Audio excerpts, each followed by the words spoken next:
I'm joined now by HBO boxing analyst and one of the all-time greats, Bernard the Executioner Hopkins. So Canelo versus Triple G, it's a match years in the making. Golovkin is a killer, 37-0 with 33 knockouts, facing a 49-1-1 Canelo. Is this one of those fights where your head hurts when you try to predict who's going to win? Also, your pockets are going to hurt. You got to go ahead and make sure that if you don't spend for these tickets, they will be sold out. So you're going to be hurting if you don't get your tickets. Tickets are on sale. But yeah, when you look at the status of both guys, you're going to run into headaches a lot with the percentage of knockouts that Triple G has. And that's what people are looking for every time he fights. He reminds me of a guy like back in the day that had a lot of knockouts named John the Beast Mugambi. I don't know how long you've been following boxing. I'm pretty sure you have been for a while. When big punches like that come, they normally live by it and they normally perish by it. But nevertheless, it is what it is. He is what he is. That's what makes Triple G dangerous, is his power more, and this is important, his skills. His skills. They are there, but this power overplays his skills. And there's a big difference between the skill level of Triple G and Canelo, from my perspective. So you see Canelo as having a big technical advantage? I think Canelo has a technical advantage all around the board other than power. I think that experience might sway a little bit towards Triple G based on the fights he has and based on the reputation he has. Listen, Triple G is going in the ring thinking like, look, this is another walk in the park. Is he going to train like that? No, absolutely not. But mentally, he don't believe that Canelo wanted this fight. He mentioned it. He believed that Canelo was forced upon for this fight. So, well, Bernard, that shouldn't make him think different other than he can beat the guy and got it. Well, no. That means that Canelo knows that this is the time, and Triple G believes that this is his time. What's going to separate both of these guys is not necessarily when the fight comes, it's when the fight happens. And in September, when the fight happens, that's when all the other stuff is going to go out the window and don't mean nothing. This will be a brutal fight, but it will be a brutal technician fight that Canelo, I believe, will offset with discipline, patience, and being active at the same time. All these three things that he must be 1,000% on point. 1,000% on point. And be able to give the moments where moments are given to Triple G and still be able to hang in there and fight and make rounds close and then go for the kill. It won't be a knockout fight. It will be a brutal 12-round decision fight. And I'll let you know who's going to win that fight when we're done this interview. But it will be a fight that people are going to believe, I believe, is going to talk about, like Marvin Hagler and the great Tommy Hearns. And that fight only went 3 rounds, if I can remind you of that. This fight would be like that in spots, in a 12-round battle. When the last time we seen a 12-round knockout, knockdown, drag-out fight? I don't know the last time we seen a fight like that went 12 rounds. Knockdown, drag-out fight.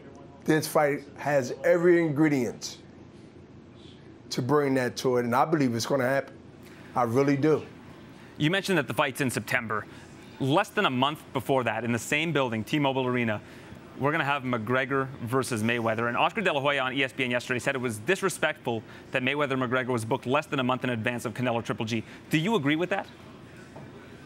Well, you know, the word fake news has been thrown around all the time, man, for the whole year. I don't know if it comes from Donald Trump. I don't know if it came from here, there. But I've been saying that all morning, and everybody seemed to get a chuckle out. I said, listen, Now, for us to even talk about anything else, when the last time, even when Mayweather was fighting Pacquiao, even when fights before Mayweather and Pacquiao, even when Pacquiao was carrying the dates in May and September, when Pacquiao was Pacquiao, we never had to discuss any other boxing match that was even close to being big to those important dates of the month. There's a lot of jealousy, there's a lot of spiteful, and there's a lot of things that goes all the way back in history between De La Hoya and Mayweather. I could never imagine being in a position where I got everything that I said I have, and I show the world every day I can on Instagram, anywhere else, but I'm still not happy. I mean, I'm not a psychologist. I do know what insecurity is. I think a lot of people are insecure in their own self and they really don't know it, but they're showing it. And for those who are not, they can see it. I think that when you take a Golden Boy promotion, and let me see if you agree to disagree, and you look at a promotional team a year and a half, maybe close to 2 years, to some people's eyes being in turmoil, done, finished. They'll never be back in the same. It's over. Certain people left, I can't even give them the respect to even mention their name. And now we're doing the biggest fight, if not the biggest fight since, if you want to even call too late or too early or right on time. I know my opinion, the Mayweather and Pacquiao fight. And we talking about Mayweather, and I can't even remember the other guy's name because he's not nobody familiar to me in boxing. What are we doing on ourselves? Like if I'm a reporter, I have to report. But how the hell can I report a basketball player talking about he wants to, and not that McGregor is, but, or he might be, and we talking about two guys, that one said, people, that he would never fight Triple G. Now the fight's happening and you can't see the okadoke, the subterfuge and deceit. You can't see the other stuff that like, why now? Or is that gonna affect? What are you talking about? This is a situation where people are gonna have to make a choice with their dollars. If they want to watch a spectacle, which is a show, look at the dictionary, that's the first definition. Spectacle, look at it while I talk. Or you wanna watch a fight, now look at that definition. Aggressive, both of them, coming forward. Now, if you want to watch a spectacle, if you want to watch a show, then watch a show like WWF. If you want to watch a fight with two guys that we all know, agree or disagree, like Golden Boy or don't like Golden Boy, this is the biggest fight that could be made today. And you talking about a guy that retired a year ago, say never coming back and that he's happy and he's coming back fighting an MMA fighter? What the hell is going on with y'all? This is nonsense. I'm not angry. I'm just whooping people now, verbally, and letting them understand that, hold up, man, are you crazy? You asking me about some MMA guy fighting one of the pound-for-pound fighters in my era? Are you insane? This couldn't happen in any other sport. And whoever sanctioned this, oh my God. Then I gotta go talk to the corporate America people that I know, my friends, and say, Bernard, you know, I really don't watch fights, only when it's big fights. What about this guy?